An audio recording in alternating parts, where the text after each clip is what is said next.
China is experiencing great restrictions on human rights. Following this event, the BBC News provides a photo detailing a woman who is invaded of her privacy from the government. Another one concerns a Kurt Vonnegut describing the extinguishment of his books in the Duke High School. These stimulus materials led me to believe to what extent does the media censorship in China impact the citizens' perspectives on the government.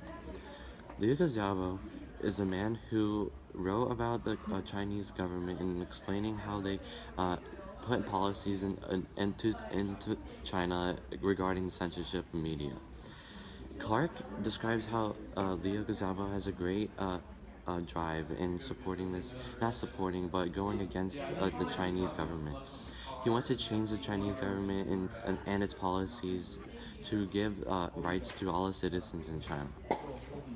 Gary King is another perspective regarding how the studies provided in the China in the censorship of media and how they infiltrate the media in China. He's a Harvard professor in the study of department government, and he explains how the studies are shown um, infiltrate China's government, and which they have leaked accounts and invaded people's privacy and extinguished all the evidence of those of the media. Xi Jinping is the leader of China, and he believes that the Chinese policies actually benefit the Chinese government. He explains, or he dictates that the Chinese government is very not profitable, but he's very successful, and that this keeps conflict away from the Chinese country, and this also supports the citizens in not preventing riots. He says that the information around the world could be harmful to the country and shouldn't be presented to China. Tang Enzeng is another perspective relative to this topic, in which he's an anthropologist, a Chinese anthropologist, and he explains why China is using the censorship policies.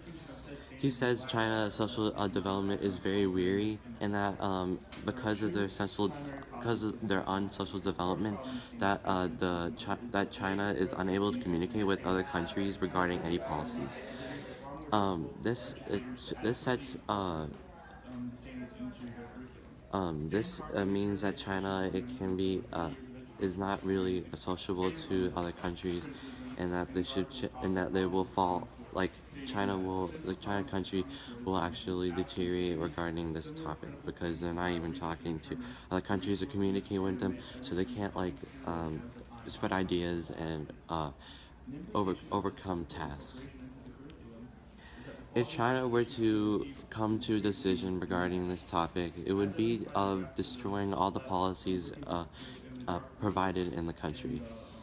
This would bring immense opportunities regarding jobs and economic gain, but the limitations of how to start this, because if they don't know how to start this, they need help, and I don't think they're going to need help. I don't think they're going to seek out for help because they're not really a sociable country, and that it would take immense long of time. I believe that the war would actually come of this, and that of in that of human rights regarding citizens of China. Um, and that's my presentation.